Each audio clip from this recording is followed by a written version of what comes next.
जब भी एक नया यूट्यूबर यूट्यूब पे जाके सर्च करता है कि कौन सा चैनल बनाना चाहिए तो उसके सामने अलग अलग तरह की वीडियो आ जाती है। कोई तो कहता है कि आप ये वाला चैनल बनाओ, यहाँ पे पैसा ज्यादा मिलेगा। कोई कहता है ये वाला मत बनाओ भाई, इस वाले में ग्रोथ नहीं है, आप ये वाला बनाओ, इसमें ग्रोथ आपकी ज्यादा होगी। और ऐसे में एक नया यूट्यूबर कंफ्यूज हो जाता है कि मैं पहले वाले की बात को मानूं या फिर मैं दूसरे वाले की बात को मानूं, और इस कंफ्यूजन में वो कोई भी चैनल नहीं बनाता। लेकिन अगर आप भी यही सोच रहे हैं कि कौन सा चैनल बनाना चाहिए जहाँ पर ग्रोथ अच्छी हो, पैसा ज्यादा हो और साथ ही साथ आपको उसके बारे में सारी नॉलेज पहले से हो, आपको ज्यादा रिसर्च ना करनी पड़े।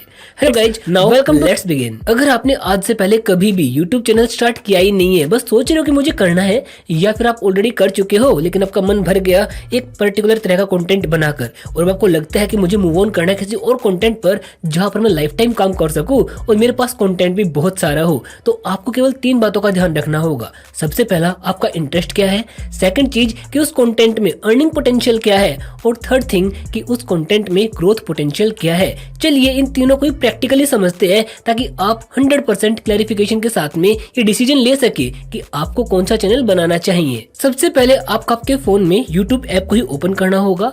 ओपन करने के बाद में आपको जाना होगा सब्सक्रिप्शन में, और यहाँ पर देखना होगा कि आपने किस किस का यूट्यूब चैनल सब्सक्राइब किया हुआ है। सिंपल सा ऑल पर टच करो और आपके सामने वो सारी लिस्ट आ जाएगी जिसका चैनल आपने सब्सक्राइब किया हुआ है। वेल, अब आप बोलोगे सर आप हमें ये क्यों बता रहे हो, ये तो हमें ऑलरेडी पहले से पता है कि मैं किस किस की वीडियो देखता हूँ, बस मुझे भी वही चाहिए। कि आप किसकी वीडियो देखते हो उसी से डिसाइड कर पाओगे कि आपका इंटरेस्ट किस तरह के कंटेंट में है। और अगर आप एक बार ये डिसाइड कर लोगे कि आपका इंटरेस्ट क्या है, आप उसी तरह की अगर वीडियो बनाते हैं तो आप लाइफ टाइम वीडियो बना सकते हैं। कंटेंट की कभी कोई कमी आएगी नहीं, और ना ही आपको रिसर्च करने के लिए डेडिकेटेड अलग से कंटेंट देखना पड़ेगा। बस रेगुलर जो आप 1 घंटा 2 घंटा यूट्यूब को देते हो वीडियो देखने के लिए, बस उनकी वीडियो को देखो, कंटेंट रिसर्च हो गया, और अपने कैमरा के सामने बैठकर अपनी नॉलेज एक्सप्रेस कर दो और आपकी वीडियो तैयार हो जाएगी। और मेरे अकॉर्डिंग आपके इंटरेस्ट का पता करने का इससे बेहतर तरीका कोई हो ही नहीं सकता, क्योंकि ऑब्वियसली जो कंटेंट आप सबसे ज्यादा कंज्यूम करते हो उसी में आपका सबसे ज्यादा इंटरेस्ट होगा। सेकंड चीज, अर्निंग पोटेंशियल। अब इस बात को बहुत ध्यान से सुनना।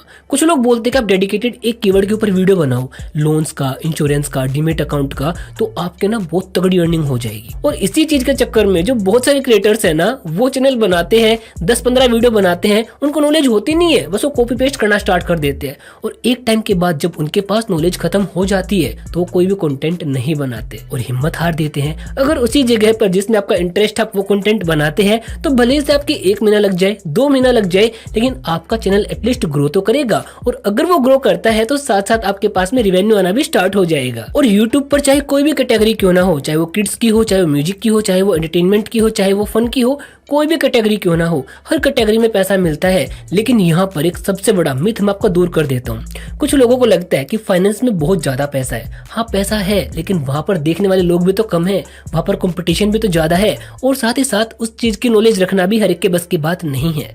सेकंड चीज, एंटरटेनमेंट के अंदर पैसा कम है। हाँ बिल्कुल कम है, लेकिन यहाँ पर व्यूज भी तो ज्यादा है, ट्रैफिक भी तो ज्यादा है। तो आप अगर इन सबको कंसिडर करोगे तो आपके दिमाग में बार बार एक ही बात आएगी कि मुझे वो कंटेंट बनाना चाहिए जिसमें मेरा इंटरेस्ट है, क्योंकि हमें सिर्फ इस बात पे कंसंट्रेट करना है कि हम लंबे टाइम तक काम कर पाए, ना कि इस बात पर कि हम ज्यादा पैसा कमा पाए। क्योंकि अगर आपने लंबे टाइम तक काम किया तो आप पैसा अपना ज्यादा कमा पाओगे। और अब आता है मोस्ट इंपोर्टेंट फैक्टर, ग्रोथ। आप जिस भी तरह का कंटेंट बनाते हैं आपको समझना होगा कि उसमें क्या पोटेंशियल है। अगर आप 1 साल तक 2 साल तक लगातार काम करते भी है तो हाईएस्ट पोटेंशियल क्या होगा, इसका पता करने के लिए मान के चलो कि मेरे पास यूट्यूब टिप्स का कंटेंट है और मैं अपने चैनल पर यूट्यूब टिप्स बनाना चाहता हूँ, तो मेरे फीड के अंदर ऑब्वियसली बात है सारे वही चैनल्स होंगे जो यूट्यूब के टिप्स बनाते हैं। तो मैं क्या करूंगा, एक एक करके सबका चैनल चेक करूंगा। उसके बाद वीडियोज में जाऊंगा और देखूंगा 2 दिन पहले एक वीडियो अपलोड हुई है जहां पर 1,33,000 व्यूज आ चुके हैं, और अगर मैं जाता हूँ मोस्ट पॉपुलर पर तो पता लग रहा है कि यहाँ पर तो बहुत अच्छा ट्रैफिक आ रहा है, 3 मिलियन, 4 मिलियन, 2 मिलियन। और साथ ही साथ मुझे भी देखना होगा कि इस कंटेंट का सबसे बड़ा लीडर कौन है, जो सबसे अच्छा कंटेंट बना रहा है, जिसके सबसे ज्यादा फॉलोअर्स है। तो मैं वहां से एक आइडिया लगा सकता हूँ कि इस कंटेंट में क्या पोटेंशियल है, और अगर यहाँ पर मैं अपना डेडिकेटेड टाइम देता भी हूँ तो मुझे क्या रिजल्ट्स मिलेंगे। मतलब कि हमें हमारी एक मैक्सिमम कैप का पता होना चाहिए। और इस तरीके से आप इन तीनों सवालों का जवाब बहुत ही आसानी से निकाल सकते हैं कि आपको क्या कंटेंट बनाना चाहिए, मींस आपका इंटरेस्ट किस में है, अर्निंग कहाँ पर ज्यादा होगी, और साथ ही साथ पोटेंशियल कहाँ पर है। तो मिल गए ना आपको आपके तीनों सवालों के जवाब।